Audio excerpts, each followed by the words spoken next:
individuals to sensitively and critically think, reflect, and look at social, cultural, economic, and psychological crises during the pandemic COVID-19. The effect of the pandemic has led to severe hopelessness and uncertainty with respect to the future. It has made us question the hitherto mode of existence and fear, which is so inherent in human condition. These contesting times is making us reflect on the plausible causes, like aspects upon which humanity at large has faltered. As we need to reorient ourselves to think about life, COVID-19 as a global crisis has acted as a catalyst to confront some unquestioned territories. We, as a collective called the Verstehen, therefore envisage to bring these processes together where the worldviews are shared and experienced in togetherness. The lecture series would aim to reflect upon the nature of effects and various coping mechanisms adopted by different classes and sections of the society living in different regions of the world to survive the pandemic. Of people from the rural to urban, of those living in villages, cities, and the countrysides, of different genders, race, and age groups, of communities that are modern yet sui generis, and of societies influenced by capitalism.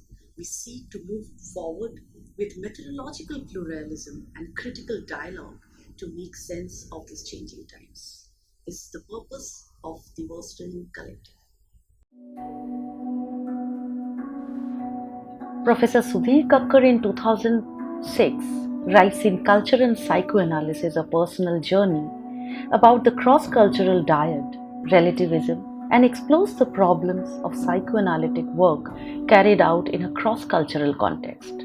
He explains the Hindu worldview and its three major elements, moksha, karma, and dharma, and contrasts the cultural belief in a person with its inherent limitations with the Western mindset of individuality.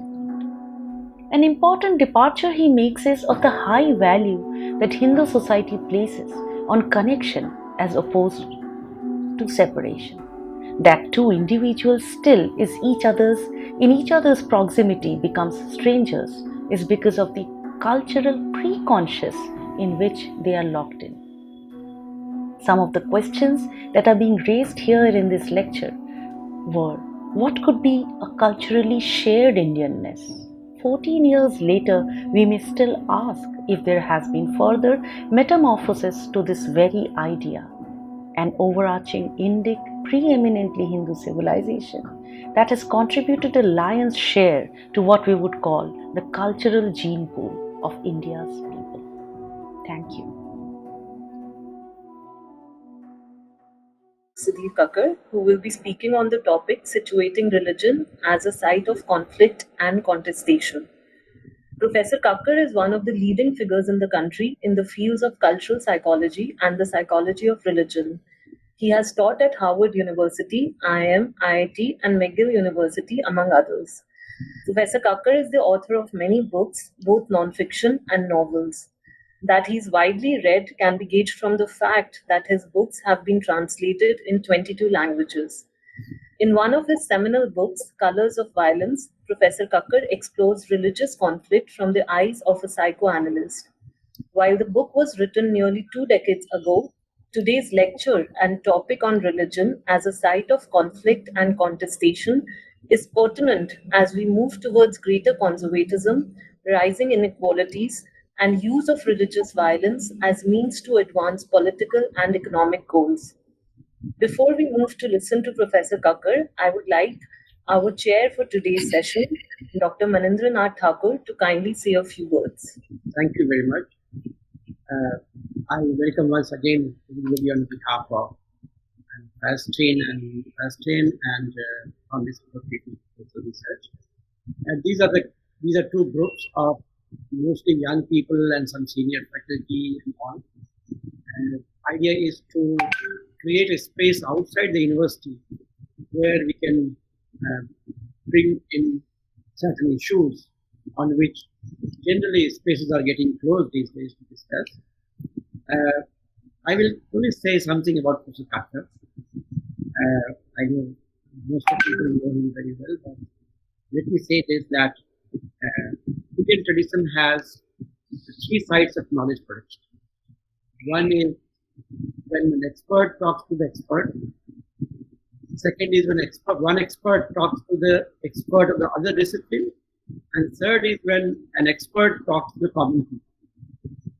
Professor Kakar is one of those rare scholars, I think, who produce knowledge at all three sides. Whatever he writes is fiction, non-fiction, everything, I think, can communicate with all three of them together. That is just extraordinary. And that the evidence of this is that you will find people from all walks of life reading his text. And I have met people who have read his Colors of Violence, and they have nothing to do with the country. So this is just a wonderful thing. And second thing, I think the way he has reclaimed certain thinkers of Indian is just extraordinary. That is, for instance, Hari, a novel on him, Ramkrishna Paramhans, Tagore, Gandhi, Rousseau. You can take many names, and I'm sure in future we'll have many more of them. And every time he reclaims them, he kind of counters the Orientalist gaze. So I think one of the major people today are thinking of is of decolonizing mind. Professor Kakar's style of writing and the themes that he picks up would be the best model for decolonizing mind for the whole world, I mean for the non-European world.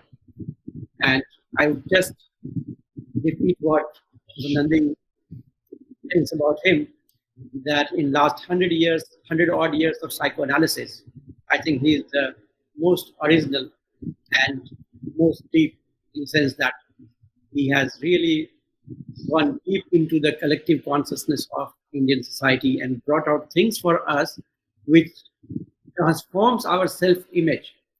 That is something wonderful to happen to this kind of society. I'm sure today's discussion will be once again allowing us to understand ourselves better, the way we behave as members of the community. Welcome, Professor Kakar. There are many fans of yours around. I'm sure we'll enjoy it. Thank you very, very much, Professor Thakur, for this very kind introduction. And I'm very glad to be here. I see Ashok there also. Hi, Ashok. Okay. Let me start.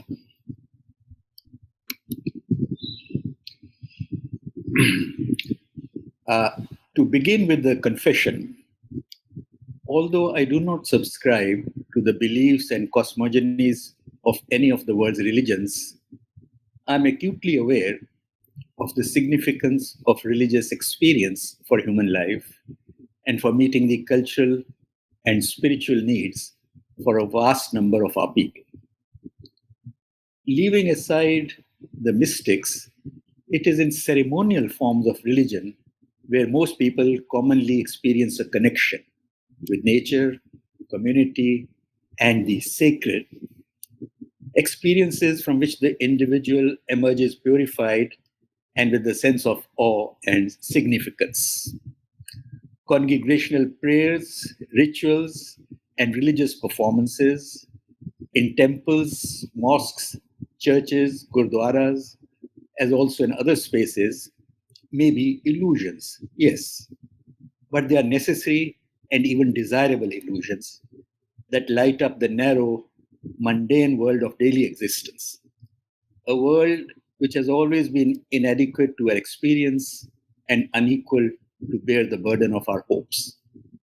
For a brief period of time, they let us transcend what the Irish poet William Yeats called the desolation of reality. In our focus on rationality and empirical reality, we tend to ignore the demands and longings of the human imagination. Some will call it of the human soul, which religion seeks to address. But my task today is not to elaborate on the uses of religion, but to link religion, or rather an aspect of it, to what is happening in our own society. So what I would like to do is to briefly touch upon religious conflict in our country. Religion, we like to believe, is about love, love of God and love of fellow man. Religion, we feel, is essentially about compassion and strives for peace and justice for the oppressed. Indeed, freedom from violence, an enduring wish of mankind, is reflected in various religious versions of heaven. All this is true, yet we all know that violence is present in all religions as a positive and even necessary force for the realization of religious goals.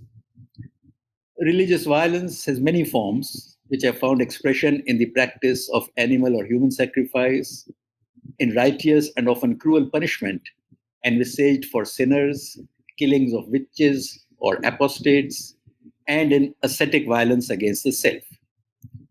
Every religion, as Jan Pauker has demonstrated, has a vision of divinely legitimized violence under certain circumstances.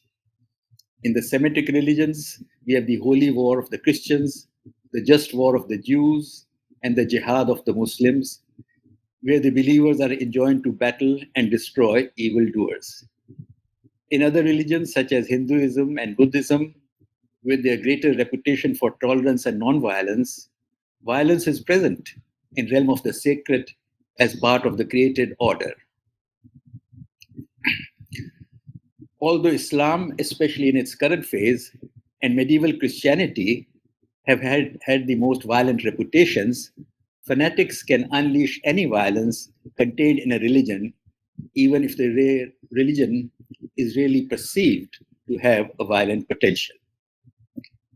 Coming to our own country, in the year 1924, writing on the causes of Hindu-Muslim conflict, Mahatma Gandhi observed, "I see no way of achieving anything in this afflicted country without a lasting heart unity between Hindus and Muslims. There is no question more important and more pressing than this. In my opinion, it blocks all progress." Gandhi's observation on the importance of finding a solution to the conflict for India's future integrity and well-being continues to be valid, although he may not have sufficiently appreciated that what appears to be a conflict between India's two largest communities is not about religion. What I mean by this is that the conflict is not about matters of religious belief, dogmas, worship, or adherence to different faiths and gods, but about a deep human need to discharge frustration, hate, and violence that is in fact ignored by religion. Religious practices are rarely targeted during riot situations. People I've talked to during riots who were open to arson and murder still disapproved of actions that would hurt the religious sentiments of another community, such as, for example, the throwing the carcass of a pig in a mosque or of a cow in a temple. Most knowledgeable commentators have therefore identified factors other than religion as the root cause of an ostensibly religious conflict. Although there is near unanimity on the conflict not being religious, there is a singular lack of agreement on its root cause. I've discussed the root causes identified by social scientists of various persuasions, historians, political economists and political scientists, social psychologists, demographers. In my 1995 book, The Colors of Violence, the book had as its empirical base in-depth interviews with victims, men, women, and children, as also the perpetrators of the violence in Hyderabad riots following the demolition of the Babri Masjid. More than 25 years later, it is depressing to note that I can change hardly any of my conclusions or its assessment on the future of Hindu-Muslim relations.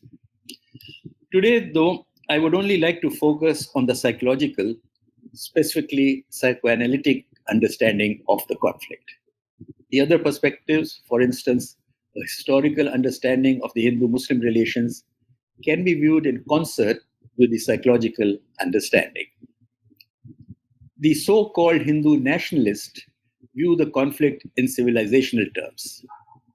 They see Hindu-Muslim relations framed by the fundamental divide of a 1,000-year-old conflict between two civilizations in which the Muslims, militarily victorious and politically ascendant for centuries, tried to impose Islam on their Hindu subjects through all means, from coercion to bribery and cajolery, and yet had only limited success.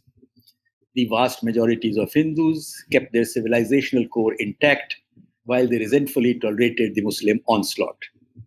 The rage of the denigrated Hindu, stored up over long periods of time, had to explode once historical circumstances sanctioned such eruptions.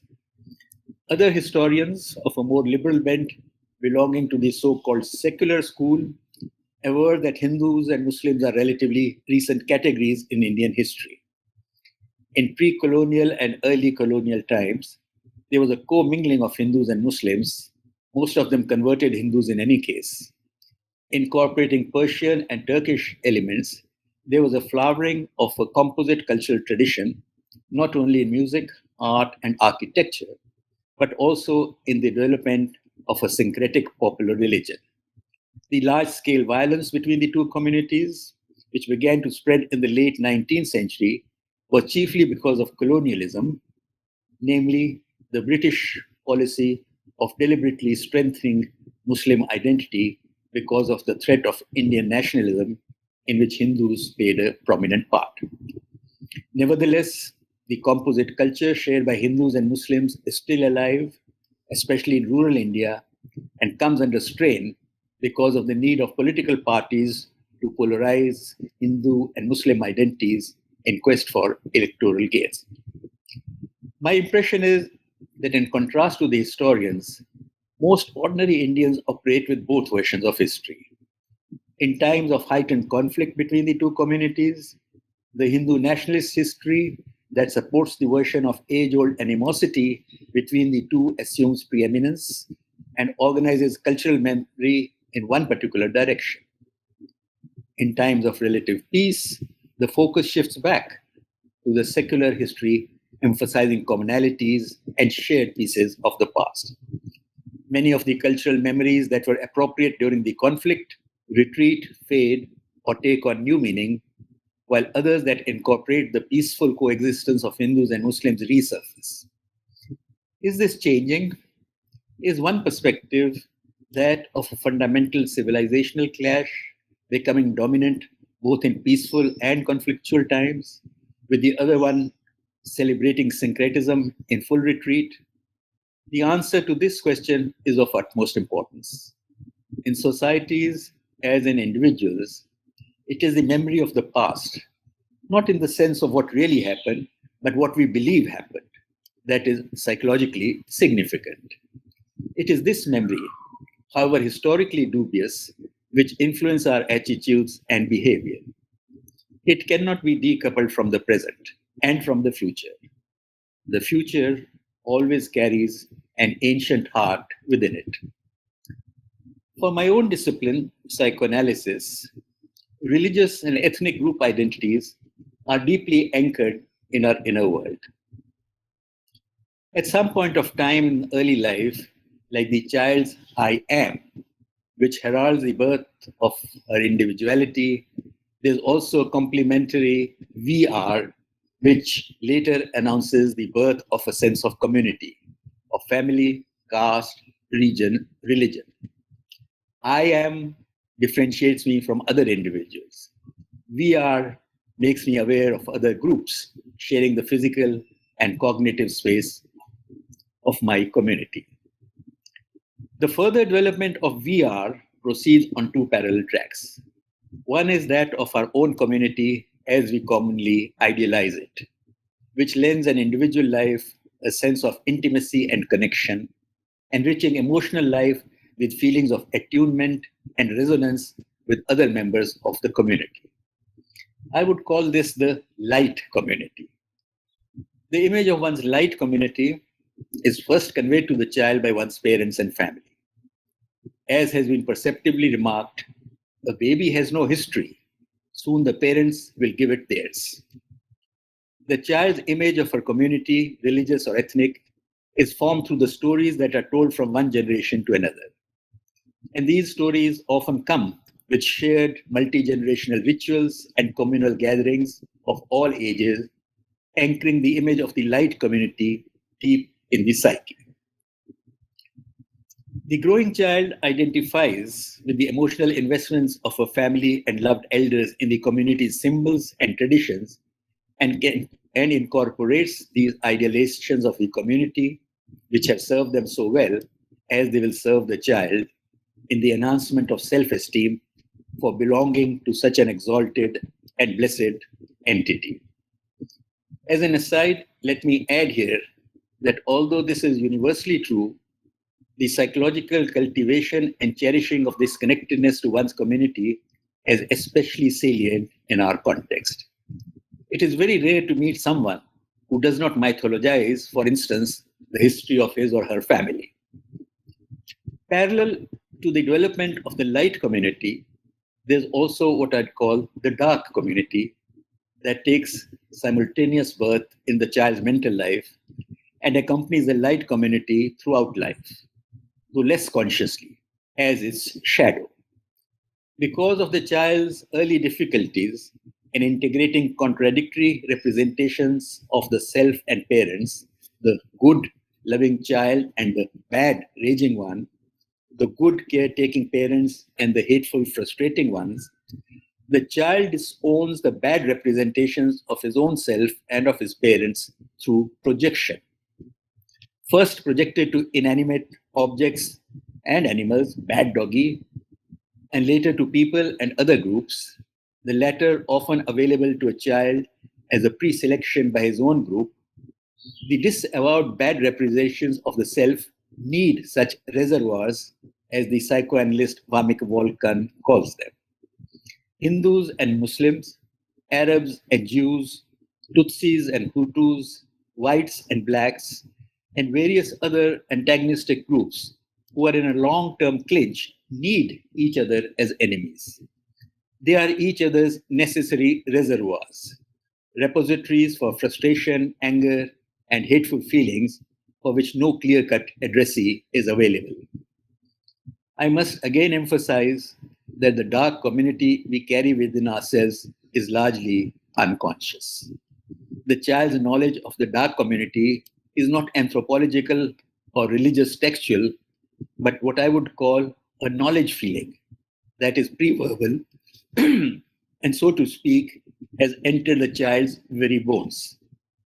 For instance, in early childhood, an upper caste child in a village does not know about the Dalit community, but has sensed the sudden kinesthetic tension in the body of his father, mother, aunt, uncle, when a Dalit has approached too near. He has registered their expressions of disgust, unconsciously mimicking them in his own face and body at any threatened contact with an untouchable. Since most of the bad representations arise from a social disapproval of the child's animality, as expressed in his or her aggressivity, dirtiness, and unruly sexuality, it is preeminently this animality that a good self belonging to a moral light community must disavow and place in the reservoir dark community. We see this happening again and again in modern and historical accounts of conflicts between communities. In 16th century France, for instance, Catholics knew that Protestants were not only dirty and diabolic, but that their Holy Supper was disordered and drunken, a bacchanalia, and that they snuffed out candles and had indiscriminate sexual intercourse after voluptuous psalm singing. Protestants, on their part, knew that Catholic clergy had an organization of hundreds of women at the disposal of priests and canons, who, for most parts, were sodomites as well. In contemporary India, whenever there is tension between Hindus and Muslims in any part of the country, Hindus know that Muslims are not only unclean in their personal habits, but their men are hypersexual, always coveting our women. Muslims, on the other hand, know that Hindus are impure, napak, cunning and cowardly, like either jackals, who lack control over their impulses and behavior. If the shadow side of our individual identity is the danger of an unregenerate pursuit of selfishness and unbridled greed, then the dark side of our group identity is exclusivity, intolerance, and potential for violence. Little wonder that love thy neighbor as thyself needed to be a commandment. The neighbor is potentially an antagonist, basically dangerous, and therefore to be ignored if distant enough, to be demeaned when too visible, and to be attacked when threatening to encroach. While all the possible causes, economic, historical, political, social, psychological, psychoanalytic, are encountered in almost every conflict situation, that is, looking for a root cause may not be a worthwhile undertaking. What is of special interest to me is the psychological process by which religious group identities come to the forefront in times of tension, as seem to be happening now in large parts of the country. The build-up of immediate tension before the actual violence occurs because of a perceived threat to a community's religious group identity. The perceived threat makes members of the community act demonstratively through words and actions as Hindus or as Muslims. In turn, the demonstration of this religious identity threatens members of the other community who too begin to mobilize their identity around their religious affiliation. Thus begins a spiral of perceived or misperceived threats and counter postures, which raises the tension between the two communities. In such times of tension, individuals increasingly begin to think and experience themselves as Hindus and Muslims, or Muslims, and to see members of the other community in stereotypes. There follows an inevitable homogenization and depersonalization as individual Hindus or Muslims become interchangeable, perceived in terms of a group category rather than their personal idiosyncratic natures. Conversations couched in categories increase markedly. Look at what the Hindus are doing. The Muslims have crossed all limits.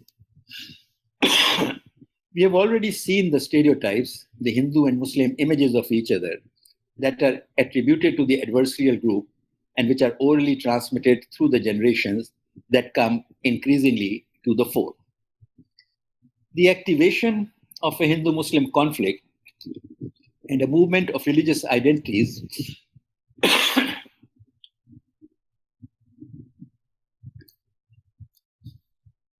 to the forefront of consciousness still needs powerful additional impulses before the outbreak of violence becomes possible. The zone of indifference with regard to one's faith and religious community in which everyday life is lived, unfettered and unworried by excessive and obsessive scrutiny, may be breached by momentous external events, but the breach needs considerable widening before violence comes pouring out. It is here that demagogues owing allegiance to fundamentalist religious political formations enter the scene. On the one hand, they stoke the group's persecution anxiety with images of a besieged and endangered community on the verge of extinction at the hands of the other enemy group. On the other, they heighten the group's narcissism by singing of its glories while ridiculing the other community. However, once the violence starts,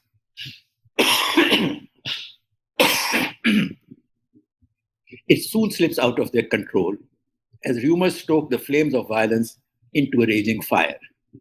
These rumors have remained relatively unchanged in all the riots I have closely studied or have been involved with as an observer, going as far back as the partition violence of 1947. Let me illustrate this with an example from the Gujarat Violence in 2002. Here were the rumors which were circulating in the Hindu areas of Ahmedabad. Large amounts of arms and ammunitions have been sent to the Muslims from Pakistan. Don't buy anything from the bakery. It will be poisoned. The milk has been poisoned. Poison has been injected in the milk pouches. Terrorists have infiltrated from across the Kutch border and have spread all over Gujarat. Don't travel by train. Muslim bands are killing everyone. The attack will come at night. Don't go to sleep. Be prepared. They kidnap children and train them to be terrorists. They are saying castrate all the infidels so that the whole race dies out. Don't let girls go out of the house. They kidnap them and do bad things with them. Don't go to the central part of the city. There's no protection there. Rumors which were circulating in the Muslim areas. VHP has announced that you have burned 60, we will burn 600. Islam is in mortal danger. Be prepared. Don't let children go out. They kidnap them. They are breaking our mosques. They are doing bad things with our young women. Don't buy milk. It has been poisoned. The VHP is giving out weapons on ration cards. Don't travel by bus or train. Anything can happen. Now they will try to convert us to become Hindus. Be vigilant. They force Muslims to say the name of Ram. They kill you if you refuse. We see that almost half the rumors are common to both Hindus and Muslims. Of these, except for changes in technology, milk in pouches instead of being delivered by vendors, bakeries instead of grocery shops, some rumors seem to be perennial.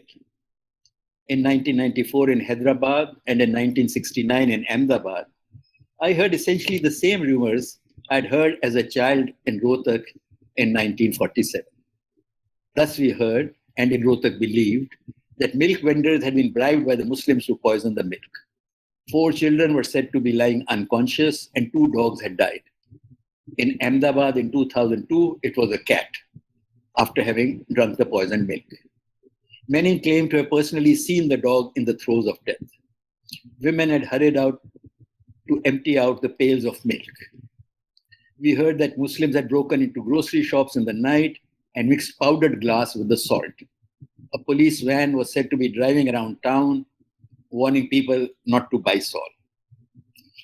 I would call the perennial rumors about poisoned food that kills instead of nourishes, fundamental rumors.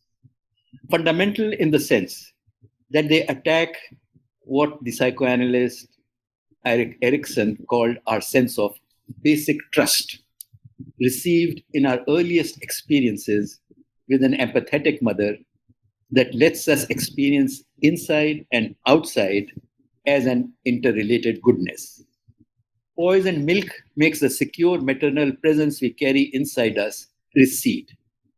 It breaches the individual's background of safety and thus sets free a paranoid potential, a basic mistrust that accompanies basic trust as its shadow side. The consequence on which all rumors will further feed is an external world rife with conspiracies and persecutory anxiety coursing through the internal world. The persecution anxiety is further heightened by another rumor common to both groups, which attributes danger to hitherto safe activity in common public spaces, such as travel by train and bus. The second category of rumors that can be described as another perennial favorite has to do with sexual violence. This category is represented in both groups by the rumor about the raping of the community's women. Besides seen as undermining the masculinity of men who are unable to protect their women and must thus exact violent reprisals to regain their sense of manliness, the rape rumors also serve a more hidden purpose. In undermining our familiar controls over mental life, riot is often experienced as a midwife for unfamiliar, disturbing fantasies and complex emotions. The overcharged atmosphere of violence, breathed day in and day out by a person, lifts the lid on the cauldron of instinctual drives as civilized sensibility threatens to collapse before the press of instinctuality in both its sexual and violent aspects. Rumors of sexual violence during a riot, and the mixture of horror and relish with which they are recounted also release the more shameful excitement that bespeaks instinctual desire in its rawer form.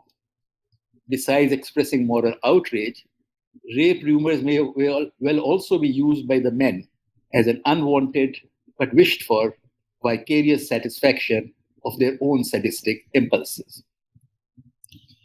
Although some rumors are common to both communities, there are others that are group specific and betray the distinct and long standing fears of each community that rise up to the surface during a riot.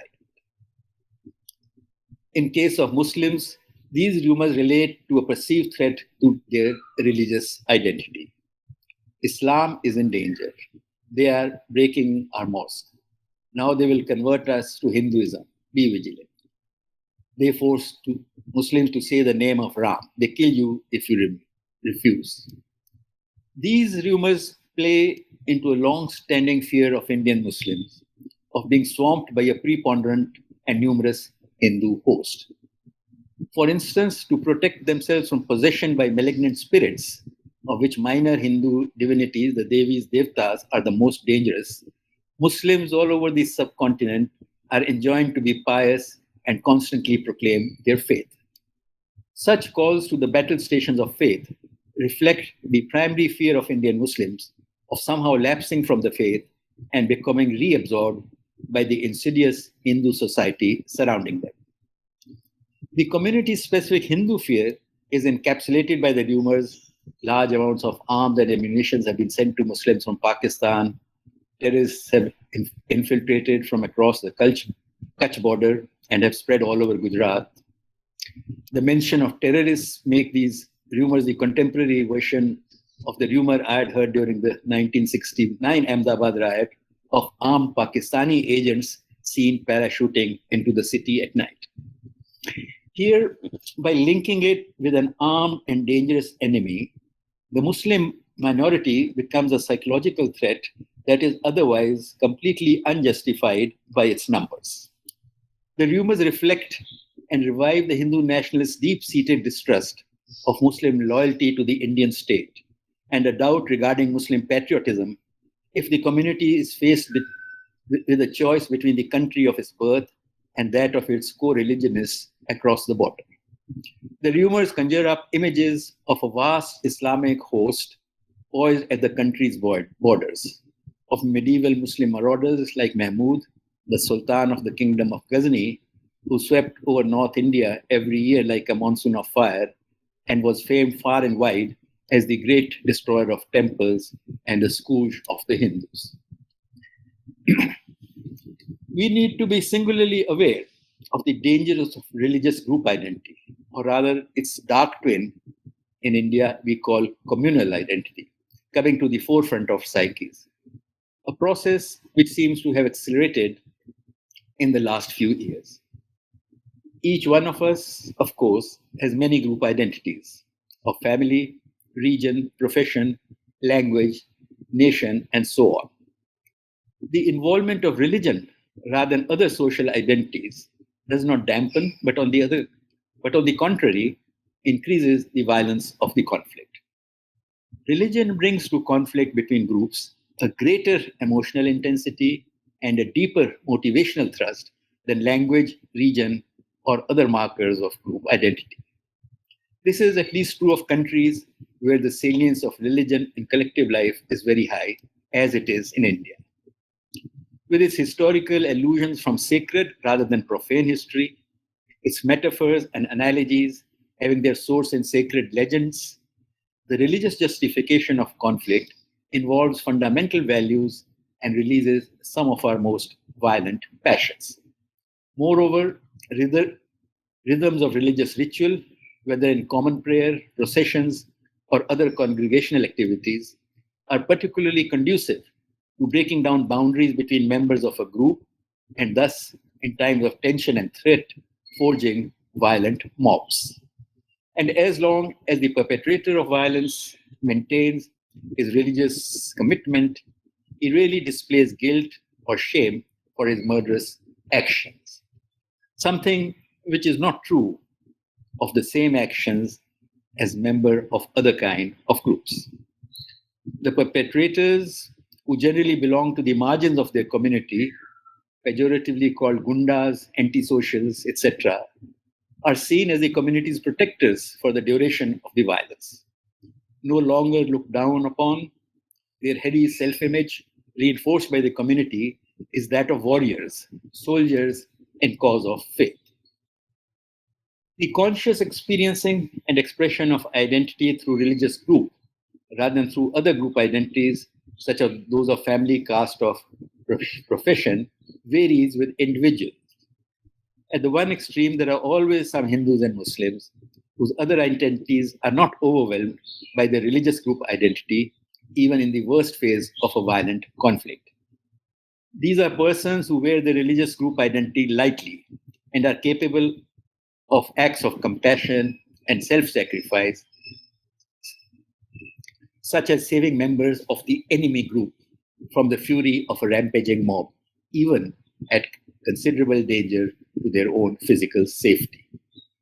On the other extreme, there are others, the fanatics, whose behavior, even in times of peace, is dictated by their communal identity, an armor that is rarely taken off.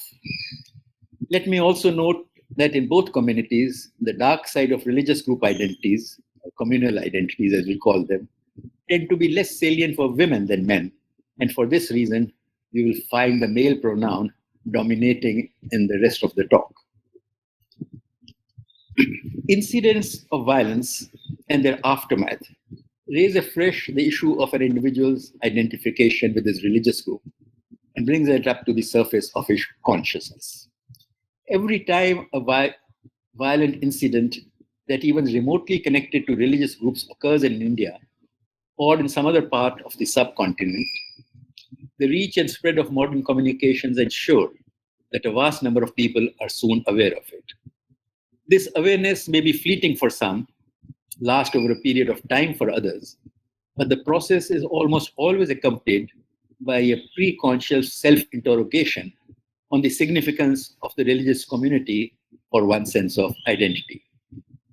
For varying periods of time, individuals consciously experience their identity through their religious group rather than through groups based on caste, language, region, or occupation. The duration of this period, or even whether there will be a permanent change in the mode of identity experience for some, who will henceforth encase themselves in the armor of an aggressive communal identity, depends on many factors. Not the least is the success of political groupings in encouraging such a switch. As for the future, there is more than one scenario for the likely evolution of Hindu-Muslim relations. The Hindu nationalist, who views the conflict as a product of Hindu and Muslim religious cultural traditions, believes the only way of is a change in the Muslim view of the community's role, traditions, and institutions so that the Muslim can adapt to the Hindu majority's culture.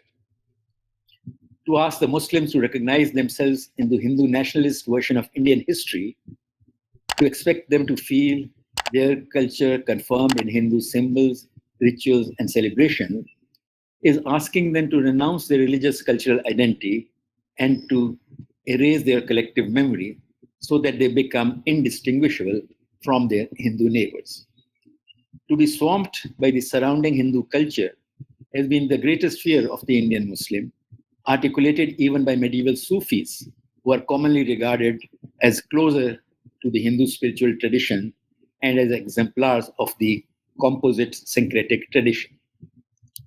Such an assimilation is feared precisely because it is so tempting, holding the promise of a freedom from fear of violence and an active and full participation in the majority culture.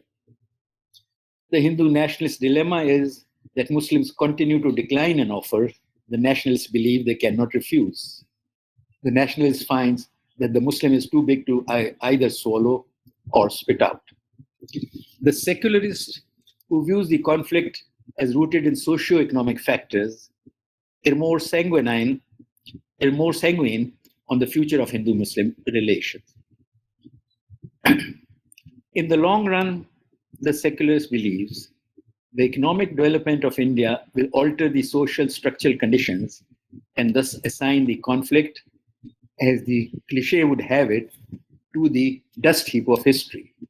As religious identities fade away and play less and less of a role in private and especially in public life.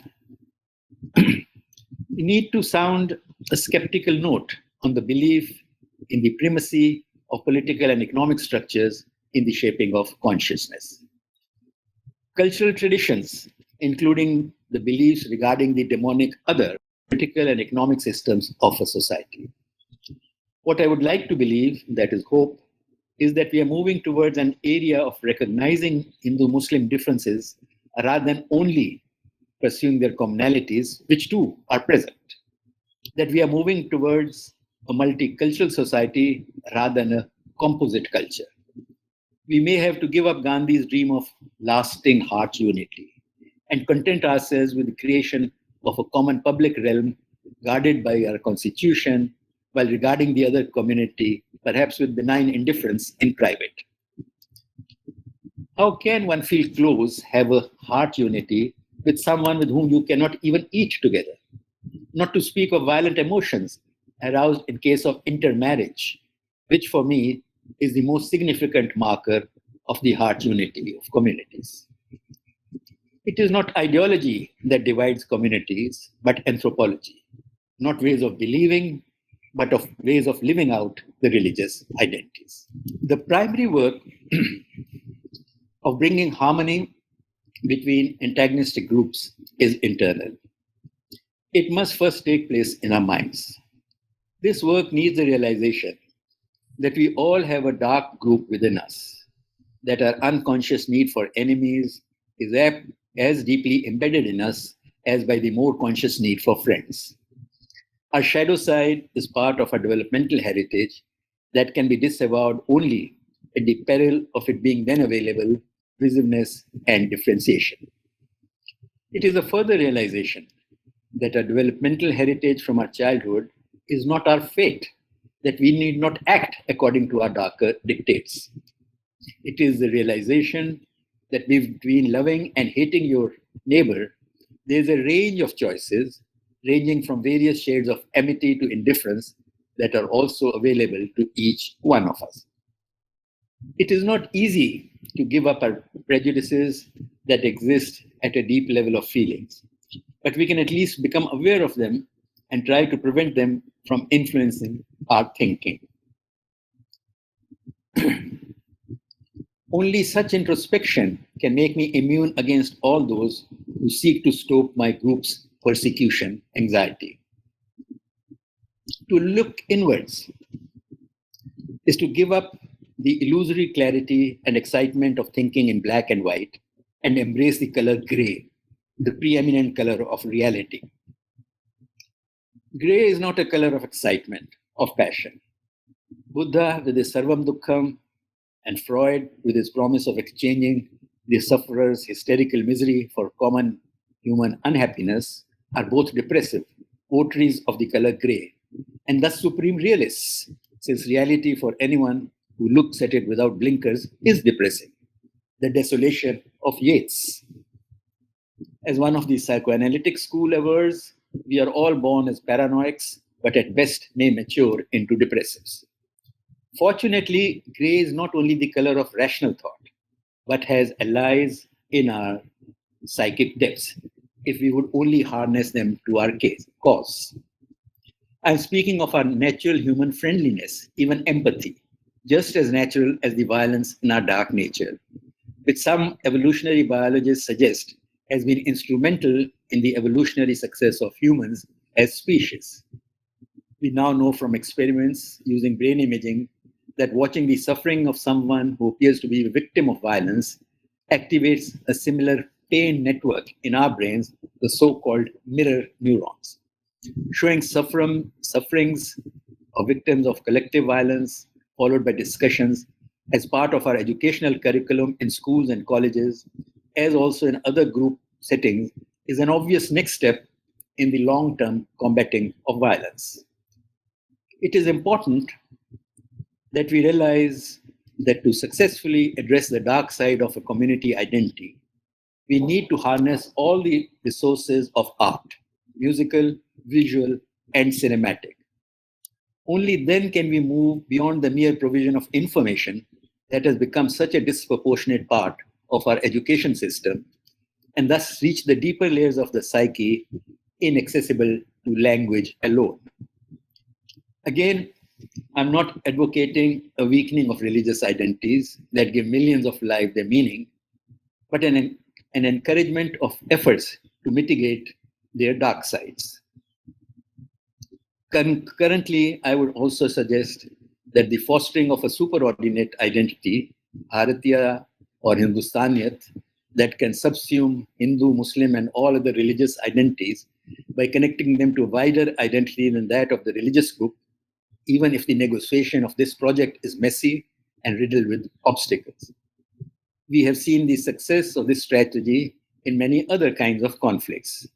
The offer of a European identity to dampen the centuries-old conflict between German and French identities, the accent on a Christian identity to significantly reduce the violence of the conflict between Catholics and Protestants. Enemies may always be needed, but at least they are no longer the traditional ones. They are now outside the borders of the space occupied by the old enemy. At the end, even while I'm aware of how difficult it is to resist the siren song of black and white, with its soaring notes of love and hate, both in our personal and social political lives, I would urge a sustained exploration of the much less volatile and benign hues of grey. Grey has its own satisfactions of insight that come from listening to Freud's quote, soft but persistent voice of reason, and the fostering of compassion that bridges the divide fueled by passion. It is a long process. इंसान का जन्म लेना आसान है, इंसानियत को विकसित करना, पालना उम्र भर का काम है. Thank you very much. Thank you very much, Professor Kakar. I think while you were talking, many of us must have, at least I was trying to go to my inner self and the darker side of my being and try to explore how taking birth in a particular community has created the darker side in us. And at times we all are kind of in duality, whether this is right, that is right. If the rumor comes to us as an onslaught almost, we tend to believe to begin with, then start arguing, no, this must not be correct. Let us check it. So this is a complex process that goes on in our inner world, I guess. And probably accessing the inner world, as you are suggesting, is one of the techniques of getting rid of this darker side of ourselves. But let me ask you a question about something that you said, that there is a deep human need of aggression, or kind of externalizing the aggression. If you're connecting that with the kind of violence that we produce, is that a need? Is that something that is so integral to us that are we sure that we have to produce violence either in terms of killing animals or in terms of killing human beings? That is one question. Is it so integral, or it is acquired in the process of what you later on said, that since we have seen those kind of things happening in society, and assume that and preserve that in the darker side of that. The second thing I think very interesting is that to get out of this darker side, you are suggesting that if society introduces more creative acts, like producing kind of art, cinema, and more people are involved in that, or even in handicraft, I think that would be an interesting part of it. That large number of people are involved in producing handicraft, and that darker side is kind of, and in touch with other people. Like I can see Indian society probably in a lot of places there were some and the upper caste in terms of producing things which were used by religious community during the religion. I mean, I remember in my village the kind of symbol that is being used in the Durga Puja is definitely being produced by Dalits only, a way of kind of negotiating between these kind of differences. I would like you to reflect a little bit on the kind of communal tension that happened during the pandemic. Suddenly we were told that here is a community spreading virus everywhere, and there were strong rumors that Muslims are trying to uh, kind of touch the fruits in a way that it should carry.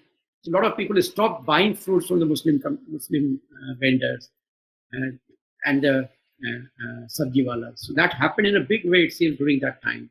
Normally, I think in such a situation of pandemic, we never saw this kind of communalism emerging. This was probably the first time that this happened. Do you think it is due to something that has been for long in our psyche, or due to the political regime, the way it really handled it? The last thing is, you are saying that probably we can get rid of this by creating a larger identity. You're calling it Bhartiyata or something. I guess after 1947, this was a big project that Nehruvian state started, called the project of nation building. The core idea of the nation building, which probably was happening in the West, and that's how they managed that quite for some time, was that you make every individual a citizen. Their group identity is in the background as far as their engagement with the state is concerned. Over the years, probably even the state is looking us at differentiated citizens, not always equal citizens. And at least when I remember when the violence took place in Kandahar, we were talking to the Christian groups, and they said that our only demand is that treat us as citizens and give us justice. That's it. And so the citizen right, probably Indian state has not been able to ensure that every citizen will get the kind of rights, including what happened in the Mulayam's regime in UP. I was talking to some of the people who were very angry with Mulayam, his own caste people. They were saying that ये Muslim लोग तो sir पे चढ़ के पेशाब करते हैं, so we have to take care of them. So this is something that if the state is not kind of treating us as equal citizens, in case delivering right justice in right way like Panch Parameshwar, then there is a big problem that's happening. I think Western state probably handle this issue a little better, though I'm not sure what is happening now in France. Like I was reading the novel by Michel Houellebecq, the Submission, or Submission, what you call it. That is about this fear, once again, the fear that you are talking about, the fear of the majority community of having a population which is trying to dominate, or the minority community that they will be consumed culturally into larger this. The French debate is about that in a big way. India has a different history, of course. India has a history of long rule of people who claim themselves to be Muslim. And then there's a history of partisan. Then there's a history of Kashmir violence and all. So, but France, which was generally a secular society, never had this kind of history of relationship between Muslims and the Christians. There also this is emerging. I think till now the state is managing well, at it is doing justice and trying to constantly convince the people that the state is more or less liberal, neutral state, which Indian state has probably not been able to demonstrate big way. So do you think that that is also a real challenge? How does state build up this project of Bhartiyata, which looks to be all inclusive in a big way? I'm sure there are many questions, and I'll stop here and wait for other questions. Thank you very much, Professor. Your question, and some of them, of course, with the question of the state, these are much more questions which you can answer them perhaps much more. How the state should have gone about that project, because it is, of course, a very contested project with so many identities saying what is our role in it. Is it somebody going to be more or less? Who's going to get the lion's share of that nationalist? So that is, as I said, the question rose. But the first question, of course, is that it is not or at least nobody knows whether it's a genetic thing, etc., this kind of dark side. But it is very much a consequence of our coming into the world as very small babies, completely helpless and dependent on our environment, especially the parents, to get us through with all the, with no, normally it is what is called in psychoanalysis the ego, which develops and controls the passions and against the external world and the internal world, that there is some kind of cushion which a baby does not have. So there's a huge kind of all kinds of things, including hateful, anger, violent feelings, etc. One sees that in babies chanting. And as you grow up, you have to socialize. They're supposed to be socialized. You're not supposed to have call your father or your mother or get angry with them and so you are also supposed to be a good person. So all that hateful, bad, violence feeling, which we call the shadow side, they are there and they get repressed. Normally they keep repressed, which is a normal good part of it. The thing about but they are always there, and in situations of crisis can come out, and they do come out. And that is why one gets surprised at violence of some of the people you see are the most civilized ones. So in those kind of situations where that dam breaks. About the pandemic, I think it is the same situation as I was talking about when the outside world becomes, you become mistrustful. The pandemic is in the same way as rumors that milk is poisoned.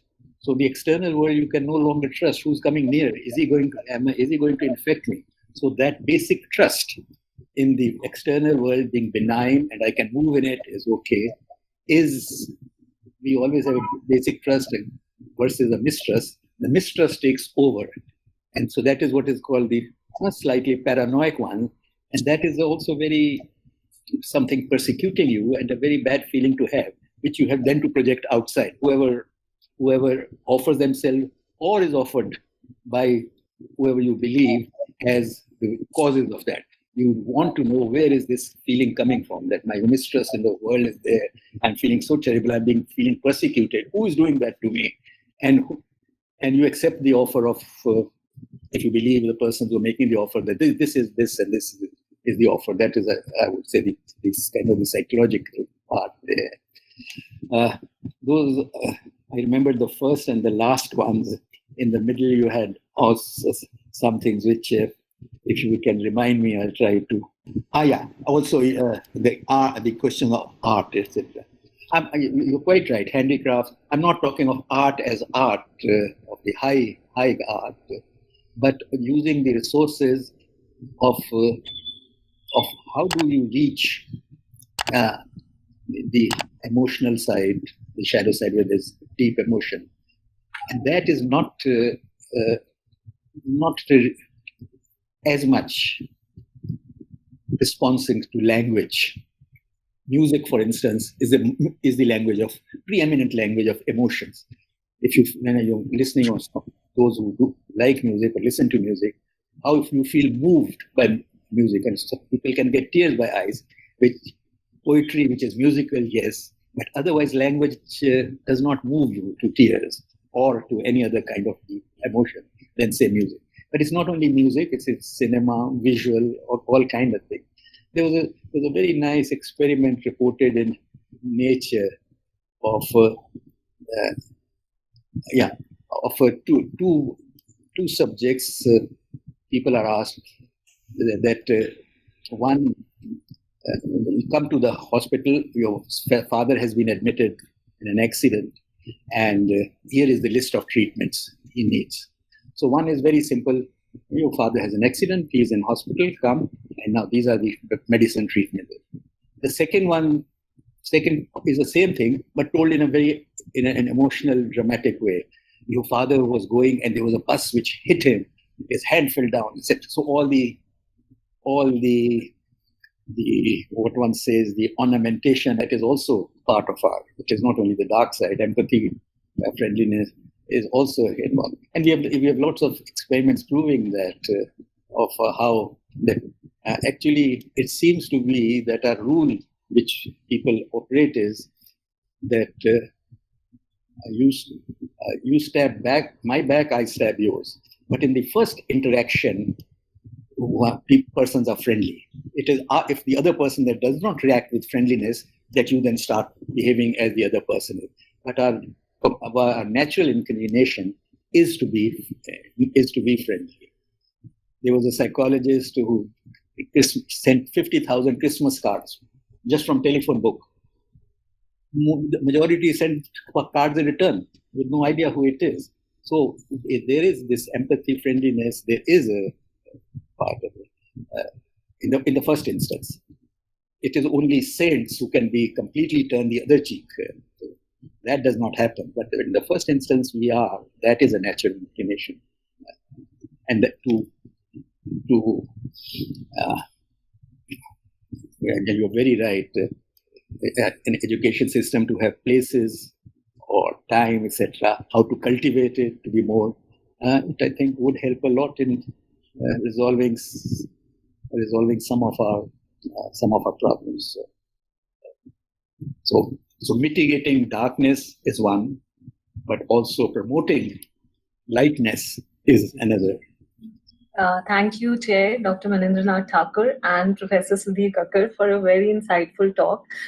Before we move on to take questions from the participants, Professor Kakar, may I ask you, somewhere in your talk said that people experience violence based on their religion. And Sorry? this question, somewhere in your talks, you said that people experience violence based on their religion. And this question I'm going to ask is very pertinent for my work. I want to ask you, why is it that even the idea of rehabilitation post-violence, as we see, is also shrouded so much in religion? Religion to provide rehabilitation. I didn't understand the first part of what you were saying. Religion, violence. Sir, I said that why... there was a sound from the back. There was something. Yeah, okay. Sorry. I asked, why do you think even the idea of rehabilitation post-violence is shrouded in religion? Why do people bank on religion to provide rehabilitation post-violence? Because my feeling is that this time when it is happening, the religious identities have come to the forefront of most of the people because of the violence, as I was saying. So those identities are still very strong. That the people you trust are only, it's still part of the religious identity. They may go down with many people more or less afterwards. But at the time of the rehabilitation, which is just after the ones, the only people you trust who are my people, my religious identity. I may not be that religious otherwise, but at that particular time, you are still in the state of some fear and shock, where these religious identities are the only ones. People who share them are the only ones I trust. Right. Thank you, sir. I mean, I now would like Varun Vigmal, who's our discussant, to take on the questions. Can I start with my own questions and personal queries and comments? Yes. Yeah, sure. So I have a couple of queries and also some comments. Basically, first query would be to sort of know, how do you see those identities that do not conform to strict binaries of religious categorization that are being constructed by modern state? For example, we have so many different traditions who can be categorized as liminal traditions or fuzzy traditions. Like we have traditions of Muslim yogis and different kind of sects who are at the margins of both the Hindu and the Muslim categories. How do you see their position at the time of conflict and when there is chaos? Because they are nowhere. I mean, how do they choose what goes at their level of unconscious? Second, my question is regarding the larger discipline of psychoanalysis. And Recently there has been debate regarding the relevance of the whole discipline of psychoanalysis and Freudian ideas of unconscious and all. And there have been criticism mainly by thinkers like Frederick Crew and Steven Pinker, who think that it's pseudoscience. It does not have that relevance now at the larger with the advancement of cognitive neuroscience and cognitive psychology. And even within the larger domain of continental philosophy, we have people like Deleuze and their schizoanalysis who are very critical of Lacan and Freud, and they say that it's unconscious basically is schizophrenic. It's psychotic. It's not neurosis as has been argued by Freud and Lacan.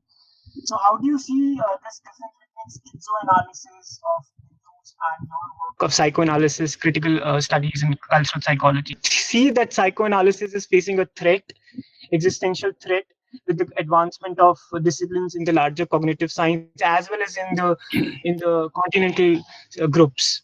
Okay. So these are the questions. Okay. I think let me address the last one, which might be based on some misunderstanding. I think last 3-4 years, I've been giving a talk called The Rebirth of Freud. What has happened is that in fact, it is it is the neurosciences which have helped in that rebirth of psychoanalysis. Not only helped, but very much underlined the fundamental assumptions of psychoanalysis. Now, what is the 3 fundamental assumptions of psychoanalysis? One is the existence of an unconscious part of the mind. And that is now almost completely realized that 95% of our mental life is unconscious. And the second is the influence of the unconscious, especially early childhood, on the second part assumption is the early influence of early childhood on adult behavior and personality, which has been also almost completely, as I said, not only underlined by the neurosciences. In fact, if you look at the latest in economics, I think 3 out of the last 5 years, the Nobel Prizes have been won by so-called behavior economists. And if you look at what the behavioral economist is, it is, as Kahneman says, type 1, type 2. One is the conscious and one is the unconscious. The effect of the unconscious on political economic behavior. So it is so now. So I'm not going to. I can only say that you maybe Pinker doesn't say it at all, but yes, Cruz, which is 1980s and the 90s in the New York News, etc. So that you may look at the more recent one, including psychoanalytic therapies. In the 2017 Lancet, the Swedish Big National Health Survey, British Health Survey, also now funding psychoanalytic therapy and saying that in the long term it is more effective than cognitive behavior therapies. There are 3 or 4 of the latest studies, big study. So you might need to look at that stuff more. I personally, of course, since I'm an analyst, I would defend it. So that I have to take my lead. But I would take or subscribe more to what's his name, the 2002 Nobel Prize winner of medicine, who said psychoanalysis is still the best and most complex and sophisticated study of the human mind. Eric Kandel. Sorry for defending it, but I have to defend my community from stereotypes. Yeah, my first question was regarding Shall I repeat my first question? Yes, please. Yeah, so those communities that do not conform to the binaries of religion, religious identities of Hindu and Muslim, how do you see their sort of condition, and how what kind of psychological dispositions they face during the time of chaos and crisis when the split happens at large, like Muslim yogis? There are so many criminal communities, transitory communities. I would also be very interested to know. I have no experience of talking with people of those communities, so I really cannot say how they react or what happens.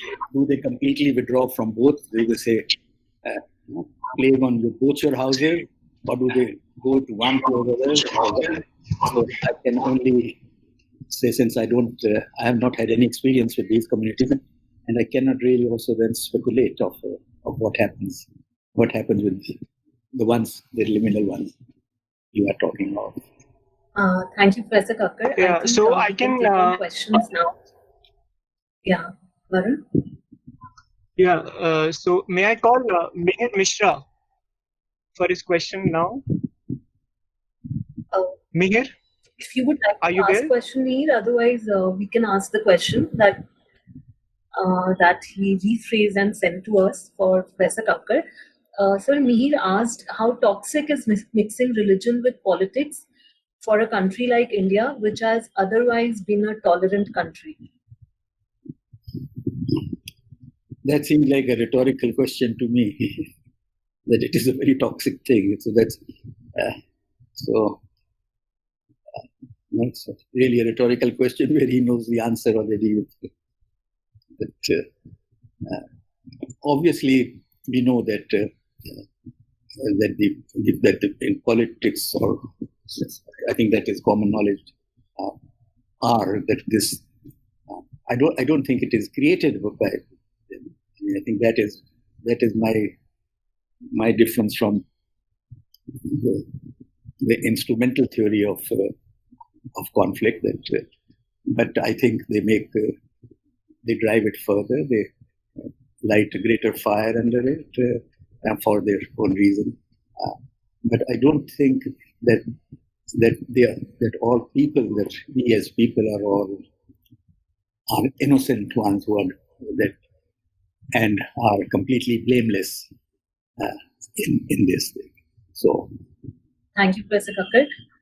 Professor Kakar, next question is from Mr. Alok Tandon, and he wants to ask you, how can we delink religious identity from national identity? I think our effort is not the delinking of it, but that whether it can become subsumed under the national identity. The delinking, I'm talking now the conflict, that in religious conflict, that is a time where religious identities need or should be subsumed under the national or the national identities of whatever they call Hindustaniyat or Bharatiyata or something. If that can be done, that would help. That would help. Otherwise, I don't understand what the delinking. If Mr. Alok Tandon is there, do you want to ask Professor Kakar directly, or should we move on? As dark side can feed into racism. Yeah. Well, this is a very good question, actually. You see, now the thing is, we come into the whole part of it, of how much language one can change or can be changed. Now, this was an automatic part that dark is associated with it.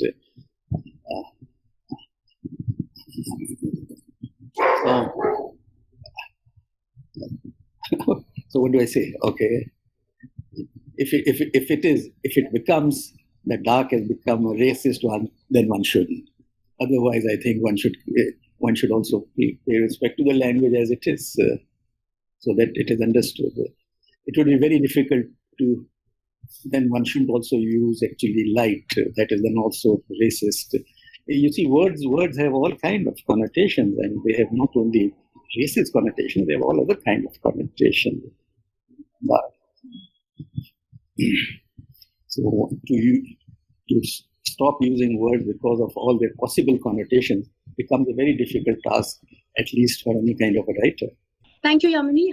Thank you, sir, for insightful lecture. My question would, I think your response would be that it's a very political science-oriented question, but nonetheless, I'll ask. You said that ideologically, as opposed to anthropologically, it is that divides the society. I wanted to understand that, is it so because right after partition, if I'm taking the Indian context, we've never had reconciliation as a form of a justice. And because reconciliation has never happened between two communities, we put the burden entirely on the ideals of secularism and nation building, which were borrowed from the West, to lead these two communities to live together. And through the oral transmission, we kept on feeding on stereotypes. So much so that today also, if, as you rightly stated, that the stereotypes are so strongly inbuilt in our society.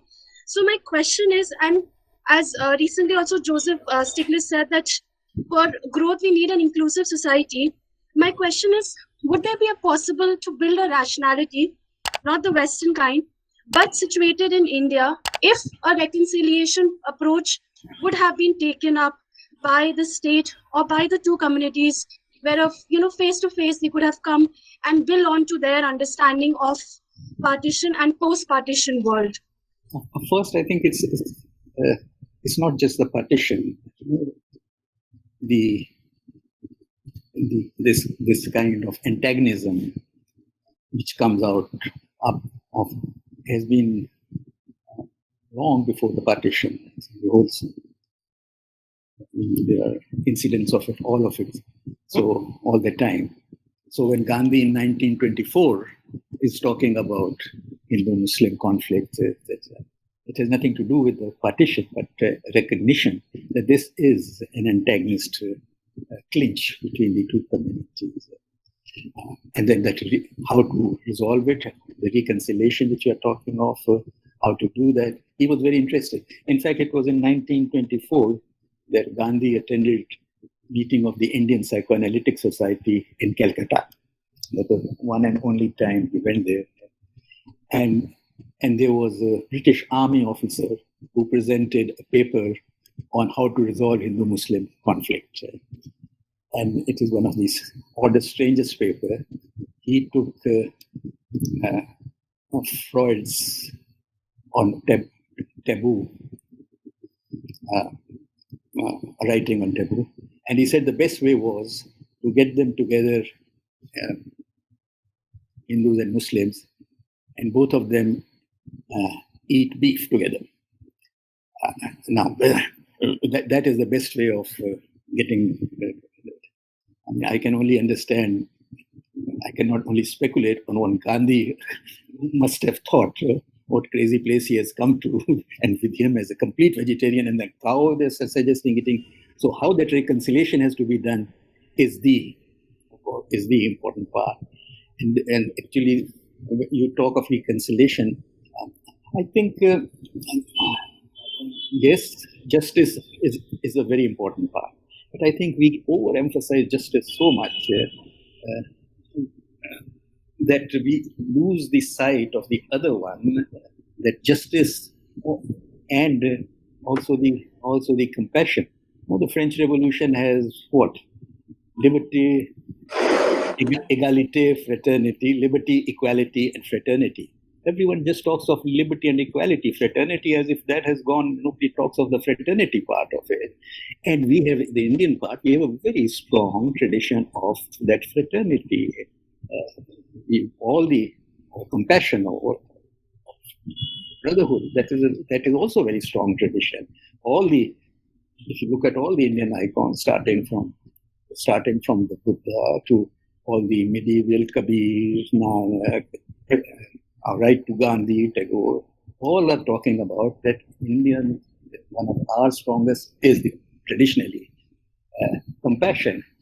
And again, in our, again, something which I like to say, which is not liked by that in our fascination with some, which is good, but Western intellectual gurus, Foucault, Marxists, we seem to have forgotten compassion, fraternity as a value which should also go very strongly in it, and not just Tagore was, of course, much more radical than what I am.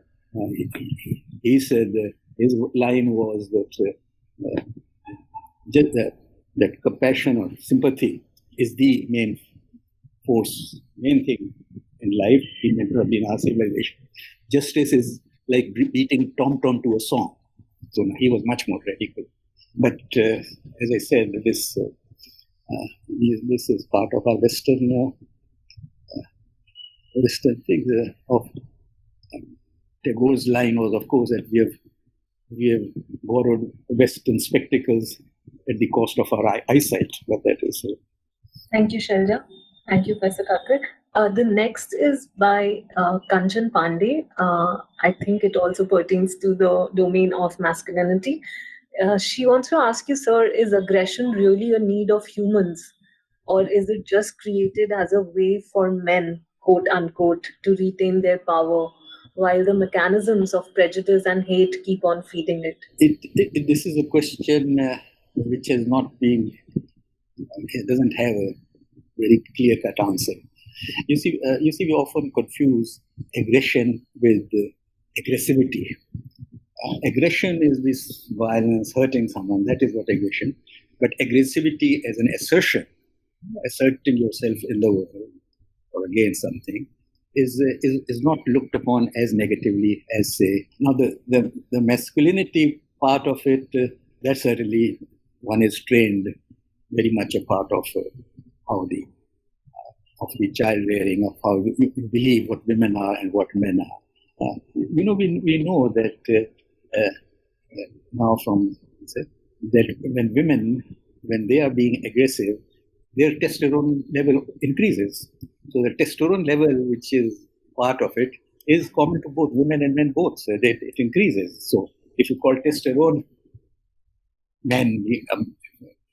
male, then of course it is. Testosterone is not only male, it also is in women too, and which increases whenever they are being assertive or aggressive. Thank you. The next is by Himadri. He says when two religious communities coexist, they're believing that if the minorities come to power, they're overpowering the majority might not be in favor and may even turn violent towards the majority. So, sir, he wants to ask you if you can suggest any possibility to mitigate such fears. You're asking me all political science questions. Padri is she. Sorry? Oh, sorry. No, that's all right. That's okay. That's okay. Because one of the political science explanations for the conflict is that breakup, that it comes at the breakup of empires at the end. That is, whether it is the Russian, the empire of the Yugoslavians, when that broke up, or the end of British Empire, which is being held together with fear, force, or whatever, then who's going to exercise power, where then these conflicts start. That's one of the political science explanations of Indo-Muslim conflict, that it is the breakup. But it's a question which you people can answer much better than I can. Yeah, thank you so much, sir, for your very, very insightful talk. So, you were mentioning about the stereotypes that have been used by both communities, and you mentioned about Gujarat and the kind of narratives that emerged in the form of religious antagonism. So I was just wondering, that's a sort of continuity that you were mentioning. I was just wondering, what kind of a change do you see in the way communalism and religious antagonism unfolds today, and both in terms of content and form? So I was wondering, how do we, when we trace India and the kind of religious antagonism that's been going on from 47 till 2020, what kind of changes we're also seeing in its content and form?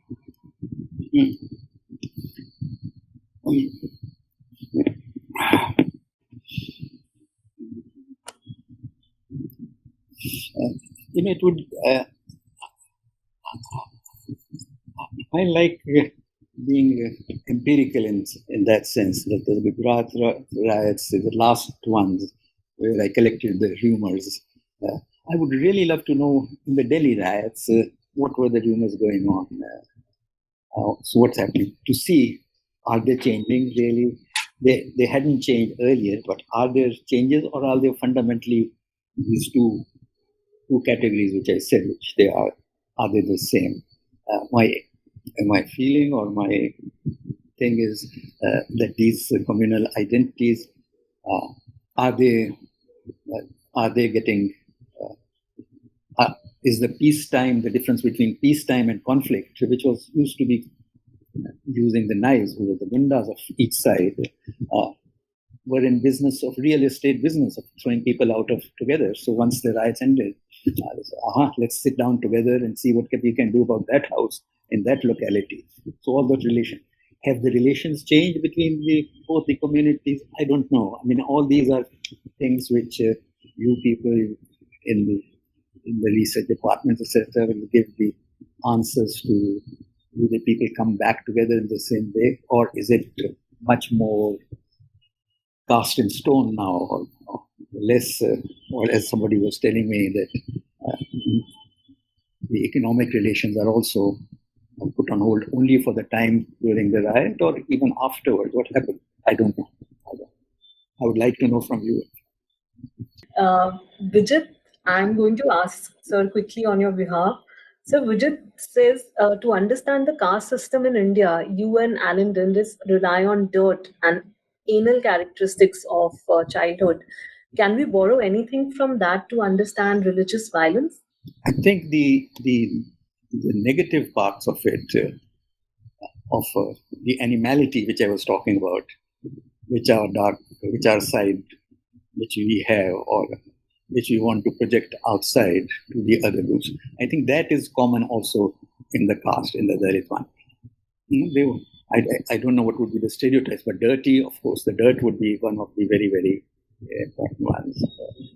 Whether they are all unclean, etc., but whether they are also the other parts of that, the Hindu stereotype of Muslim being of a hypersexualized, over just interested, indiscriminate sex and rape, whether that is kind of thing, I don't really know. Parts of it certainly would also come there.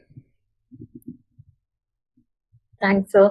Since we only have a couple of minutes and you wanted to leave early, may I please request Mr. Ashok Napar to say a few words? So I've put in my comments here. Unique part of Professor Kakar's lecture today was that he concluded in Hindi, which is Jan or Insan ke saath pura pula. So I wondered, what is this shift about? He's never concluded in Hindi in so many of the lectures that I've heard. I read in that sort of subliminal sense that comes up again and again, that each time there is a question that he thinks needs to be activated through other disciplines, he makes that effort to say, this is a question not for me but for you, which I think is a rare feature. Mostly we tend to take on in these moments that, okay, there's a question, let me sort of see what I think about it. So that's one part. In a lighter vein, he defended our community, as he said, and he said he must defend it, but he added against stereotypes. So these are things that help us to reach the gray part, I feel. I've always learned with him that what he advocates, and whatever you choose to say, this is the central part, in that advocacy of what we construct as central about his talks and about his thought, there is always a thing about that you can feel something, and from feeling to thinking, there is gap. So after a long time, I was receiving that stammer. Sorry for the word stammer. I think we've always admired that, at least some of us have admired the way he expresses that movement from feeling to thinking. so very gently and sort of enables others to get active. So that was very evident today. The last part, if I'm holding him back from something, is the best part that he liked amongst the questions was of darkness and racism. And he, of course, I couldn't hear very clearly your response to that, Sudhir. But I was taken to a thing that I just discovered today. We've often heard of this jocular thing about somebody searching for a lost object under the lamppost. So when asked, like Mullah Nasruddin, भाई आप यहाँ क्या ढूंढ रहे हैं? I hope everyone understands. He says मेरी शादी खो गई है. So somebody says, तो आपको याद है कहाँ खोई थी? And he points out that the darkness is on the other side, that वहाँ bushes के पास वो खोई थी. So why are you searching for it here? And he says, well, because light यहाँ पर है. So often and for such a long time, I've always passed by this as a joke, which tells us that how we get so bedazzled by the light. It's only today, while receiving a sort of clinical thing in a session with a suicidal patient, that I could understand what is there so eminently in Sudhir's writings, that in psychoanalysis, dark and light are not always separated in that tone. That from the dark side where loss has happened, somebody has seen the light on the other side. And to that extent, I think the Mullah Nasruddin kept that part alive, that I have to search for something. Whether I search for it in light or dark is less material. First, I have to retain that I have to search for something, because in darkness, no thinking is left there. So I thought in psychoanalysis, we do bring in these transitional links between binaries. So he liked that question very much, but I missed on it. So I constructed my own thing here. And that is what I feel he has inspired in us, always to sort of bring you to your questions. And after a gap, you reach your own formulations, which you then narcissistically feel very heady about. There one has to learn from him eternally. Thank you very much. Thank you very much. I have to leave. Yes. Varun, I apologize for my slight impatience with you, but if you send me your email address, I will send you this the paper on the questions which you were asking about psychoanalysis. Thank you, Professor Kakar, for today. Thank you for a very insightful talk. Thanks a lot. We've learned so much from you. Thank you so much. Thank you very much. Thank you, everyone, for joining us today. Thanks a lot. Have discussion with you. I have a send that to you. Thank you. Thank you, Professor Tak, for Very much. Thank you for chairing it and for the discussions. Thank you, everyone. Thank you, sir. Thank you very much. Thank you, Ashok, for joining. Thanks a lot. My pleasure. My pleasure. Thank you so much, sir. Thank you, everyone, for joining. Thank you, in fact, we could not everyone. take on last few questions. Apologies, because Professor Kakar had to leave. Thank you. Professor Nagpal, we would also like to have you in future to deliver a talk, because psychoanalysis, I feel, brings this poetic element, amidst the darkness of our lives. We find light through our own creativity, through our own repressed passions. And there are a lot of students from psychoanalysis here. We would really love to listen from you, your rendering of the times. We'll work it out, certainly, with Maninder. I'll certainly work out a date, and I'll also bring in few of the clinical vignettes that I think that we may. In fact, I've been thinking since long, and probably the time has come, that you should design a workshop for non-psychoanalysis people. You are stealing my thought. Sorry. Because I think my better part comes up when we have a workshop like Situation, because that's where people can then talk at length, so they can start from a thought and then sort of see that how there are feelings lying almost like, doing small toddles beneath those thoughts. So once those feelings are brought in, then we have a possibility of, really feeling that movement between dark and light. So I request Nitya and Rishmi to plan it out. If we can have a workshop with Professor Shubhna. Yeah, if we can also announce for the next lecture that we are coming up with. So it'll be good if you share our next speaker. Yeah, so the next lecture is scheduled on Friday, that is 16th of October. And the lecture will be delivered by Dr. Sanjay Kumar. He will be talking about the psychological significance of a neurological paradigm to understand human behavior. And Professor Nagpa, going back to you, like, maybe you can also, enlighten us and make us all understand the significance of the couch and its discourse, maybe in such times.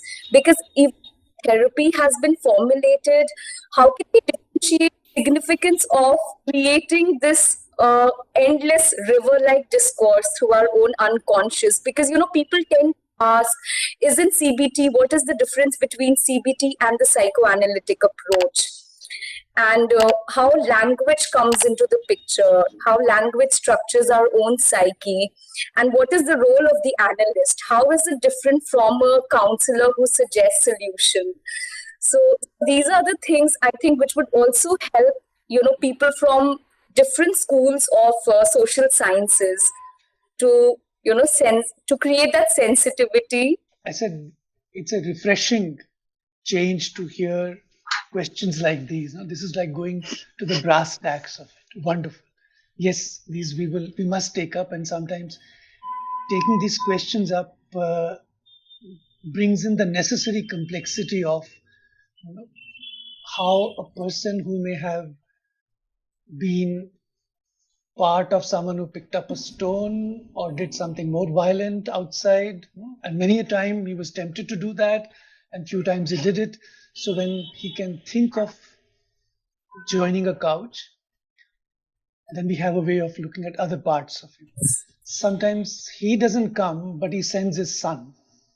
So you can see the longevity of these difficulties completely frozen, and one sends one's child to this. So psychoanalysis, even as it brings up couch, which is more like a mother's lap, it has been intuitively thought of because it's often the children who are sent bearing the burden of what the figures in their families have helplessly and sometimes maliciously engaged with, and so the children then come and then we hear through them. Yes, it will be wonderful to think of a workshop where we can take these moments and sort of develop them to relative satisfaction. Yes, sir. And maybe we can really project psychoanalysis as a true humanism of the 21st century. Thank you, Nitya. I can see Professor Ratna Ghosh is back. Ma'am, if you can hear me, would you like to say a few words? So, but I enjoyed what I heard.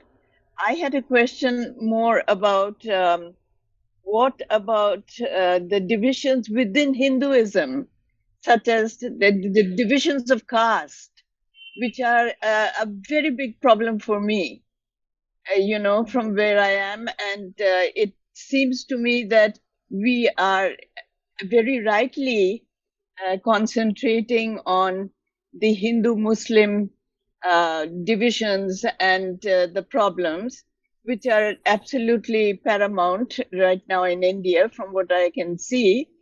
But what about the divisions within Hinduism itself?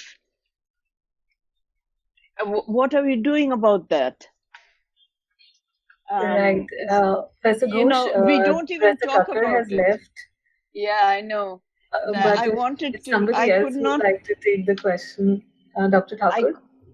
I could not turn on the microphone for some reason, but finally I've got it. But anyway, I enjoyed what I heard, and I enjoyed the comments also. I heard more, the questions that different people, Professor Thakur, for example, his questions, and I really enjoyed that. I enjoyed your questions, and Nitya's questions about psychoanalysis and the point she made. So thank you very much. It was very enlightening. Thank you. Thank you, Professor Ghosh, for joining us today. My suggestion is that at some stage we should invite Professor Gopal Guru to talk about the caste and what's happening to it now. Yeah, that would be very nice. That would be good. Thank you. Thank you, everyone. I think it's time to close. Dr. Thakur, would you like to say a few final words? And then we can close. Thank you very much. I think this group is really doing great job.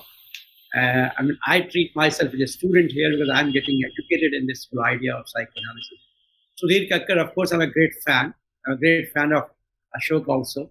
We have been interacting since long. I remember almost 10 years or 12 years back, with help of Ashok, we invited Sudhir Kakar and had a long discussion on the method in social sciences. How do we use psychoanalysis as a method for social science? That project has stuck to my mind.